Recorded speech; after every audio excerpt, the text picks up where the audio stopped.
You ever feel like your brain just has way too many tabs open?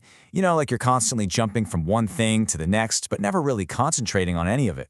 Well, you are definitely not alone.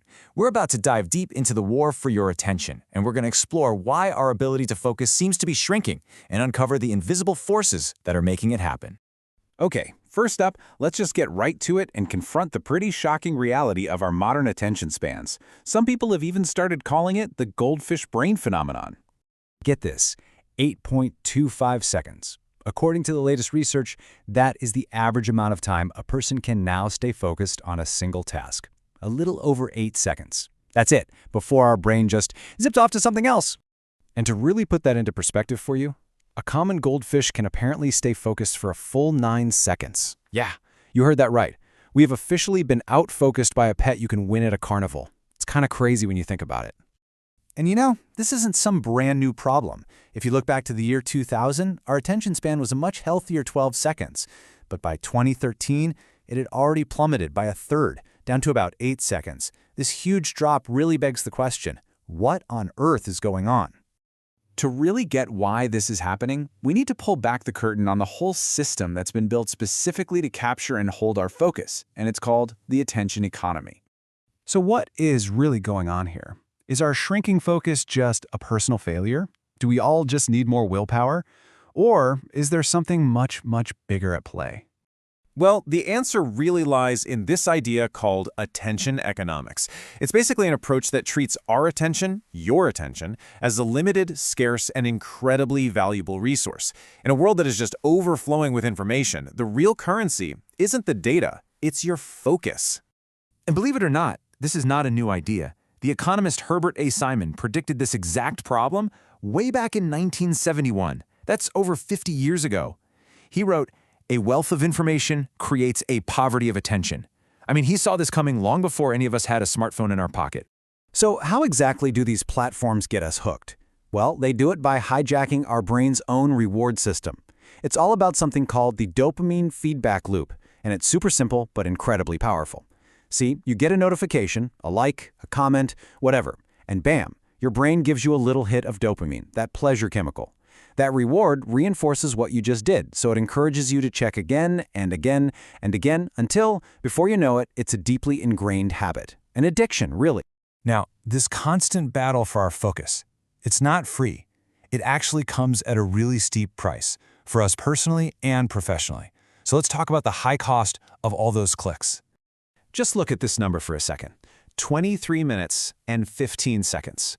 According to university research, that's how long it takes, on average, to fully get your focus back after just a single digital interruption.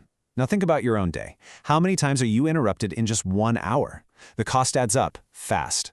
This state of constant interruption, it pushes us into what the author Cal Newport calls shallow work. You know what this is. It's all those easy, logistical tasks we do while we're distracted. Answering emails, checking messages, just reacting to notifications all day. They make us feel busy, for sure, but they rarely create anything of significant, lasting value. And this trap of shallowness, it's so damaging. We're constantly switching context, which just drains our mental energy. It leaves behind what researchers call attention residue, which is where part of your brain is still thinking about the last thing you were doing. We start to mistake all this frantic busyness for actual productivity. And over time, it just erodes our ability to concentrate, and it basically creates an addiction to novelty, always looking for the next new thing. But listen, it does not have to be this way. I promise, we are not helpless in this fight. It is absolutely time to learn how to reclaim your focus. So you've got two choices, really. On one side, there's shallow work, distracted, easy, creating very little new value. And on the other side, you have deep work, focused, cognitively demanding, creating skills and value that are actually hard for other people to replicate. Deep work is the antidote to all of this. It's defined as professional activities that you do in a state of complete, distraction-free concentration, the kind that pushes your mental abilities to their absolute limit. This is where the real breakthroughs happen. It's where innovation and genuine progress come from. And hey, this isn't just some new productivity theory. It's how geniuses have always operated. Just listen to the Nobel Prize-winning physicist Richard Feynman. He said that to do real good physics work, you need absolute solid lengths of time. Great work has always required deep, uninterrupted focus. Okay, so this all sounds great, but how do we actually do it, right? Let's equip ourselves with what we're going to call the Deep Life Toolkit, some concrete, actionable strategies you can use to fight back against the attention economy. The whole guiding philosophy here is something called digital minimalism. Now, this is not about being anti-technology, not at all. It's about being intentional. It's where you decide to focus your online time only on a small number of activities that really truly support your core values. And then you learn to happily miss out on everything else. So what does this actually look like in practice? Well, it means spending time truly alone, without your phone. It means taking long walks just to think. It means that instead of just dropping a low-effort like on a friend's post, you actually reach out to them directly. It's about reclaiming the nuance of real, face-to-face conversations. You could even hold conversation office hours so people know when they can actually talk to you. Because ultimately, the goal here isn't just to get rid of your tech.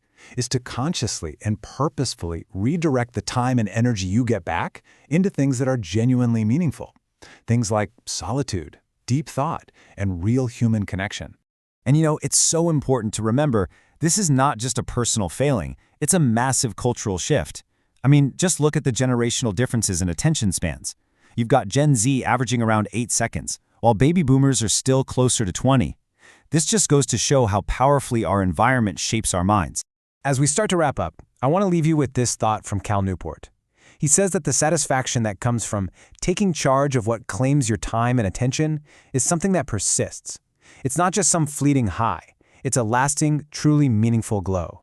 Which really just leaves us with one final and I think crucial question for you to think about. In a world that is literally designed from the ground up to distract you, what is truly worth your attention?